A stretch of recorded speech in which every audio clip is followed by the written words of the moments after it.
Hello and welcome. Today we're going to learn some preposition words. These are words that help us say where things are. Let's join Emma and Leo to solve a mystery while we learn. But first we're going to look at a few preposition words that are important in the story.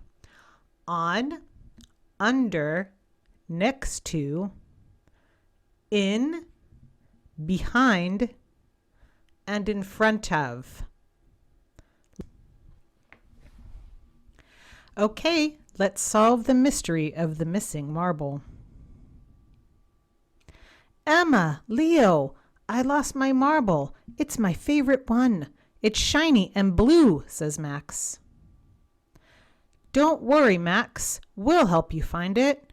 Right, Leo? Of course, we're detectives now. Let's investigate. Detectives always look carefully. Let's search everywhere. First they looked on the table. There were some books and a plate, but no marble. No marble here. Detectives must keep searching. They checked under the couch. Leo got on his hands and knees. I see some dust and a sock, but no marble.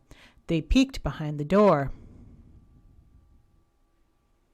Nothing here.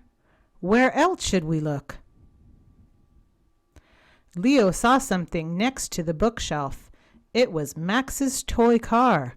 Max, was your marble near your car? Max thought for a moment. Maybe.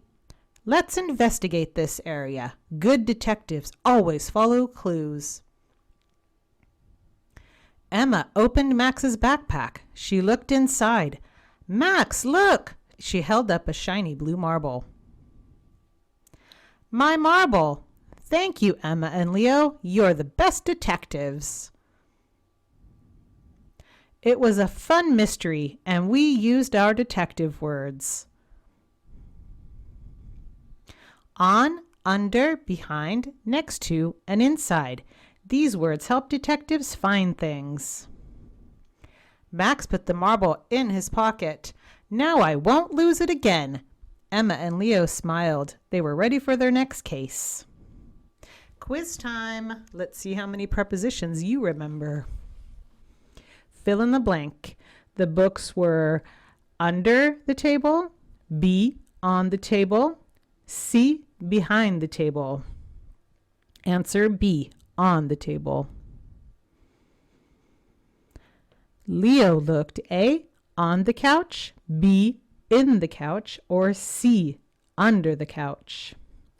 Answer C, under the couch. The toy car was A, behind the bookshelf, B, under the bookshelf, or C, next to the bookshelf. Answer C, next to. Emma looked in the backpack, on the backpack, or C, behind the backpack. Answer A, in the backpack. How did you do? Did you get them all right? Let me know how you did in the comments. Well done, detectives. Emma and Leo and Max couldn't have solved the mystery without you. Today you practiced important prepositions like on, under, behind, next to, and inside. Keep watching and keep learning, and come back for more mysteries with Emma and Leo. Thanks for being here. Bye-bye.